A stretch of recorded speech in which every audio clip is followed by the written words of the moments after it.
Diamond Lil Davenport was a madam in Skagway, Alaska, during the Klondike Gold Rush. Her teeth were set with diamonds, giving her the reputation of having $1 million smile.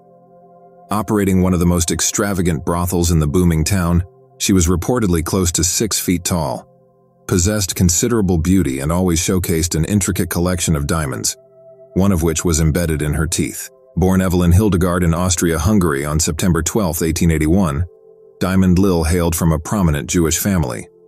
At some point, her family immigrated to the United States and settled in Montana, where they engaged in the cattle business. At the age of 12, she left her family and married a man with an inheritance, indulging in a life of luxury. However, when his money ran dry, she parted ways with him.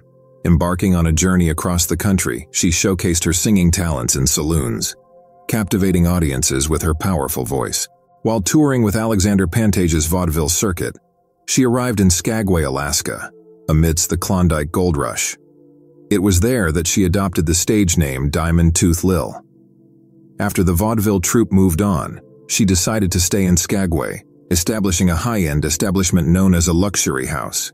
Catering exclusively to wealthy clientele, she earned a reputation for herself under the name Lillian. She enlisted the top pianist in town to entertain her guests. There were whispers about Lil's ties to the Chicago underworld, but she ran her establishment with unwavering honesty. It's said that she stayed in Skagway for a few years, during which she amassed and adorned herself with various diamond-studded accessories. One notable piece was a white gold snake bracelet adorned with 125 authentic diamonds coiling around her arm.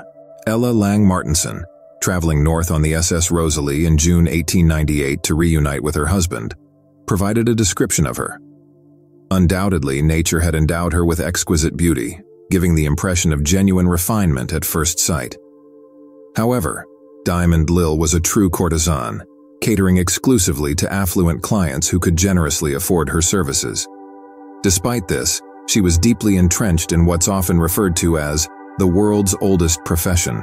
Today, her former bordello still stands in Skagway, now known as the Red Onion Saloon. The ground floor housed the town's most elegant dance hall and saloon, while the second floor comprised 10 small rooms used as a brothel. She went back to performing on the vaudeville tour after her stay in Alaska. She became known as the Voice of St. Louis after singing Meet Me in St. Louis at the Budweiser Pavilion during the 1904 World's Fair. Her travels earned her nicknames such as the Toast of the Barbary Coast and the Belle of New York. This allowed her to meet numerous wealthy men, and she was rumored to have been married multiple times. During the 1920s, she settled in Seattle, Washington, and ventured into real estate by investing in apartment buildings.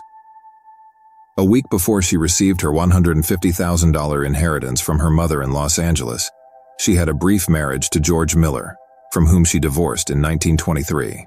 In the following decade, she began to experience mental decline, and in 1935, her friends admitted her to Western State Hospital, a psychiatric facility in Lakewood, Washington. Her diamond collection was gradually sold off to cover her medical expenses.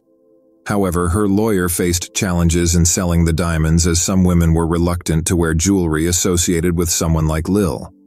She stayed at the state hospital until 1961, by which time her finances had run dry, and she was relocated to a nursing home with assistance from welfare. Diamond Lil passed away at the nursing home when she was 93 years old on June 18, 1975. There were no known family members for her. Her obituary in the New York Times stated, "Diamond Tooth Lil, a renowned dance hall queen during the Alaskan Gold Rush era, passed away this week at a nursing home in this area. She was 92 years old, and her birth name was Honora Ornstein." Lil spent the last 4 decades of her life in institutional care, witnessing the disappearance of 2 fortunes after once being celebrated in the North.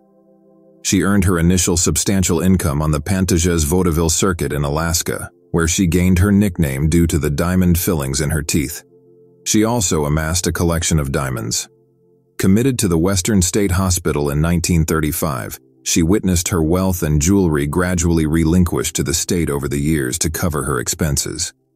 Diamond Lil was laid to rest in a modest grave yesterday.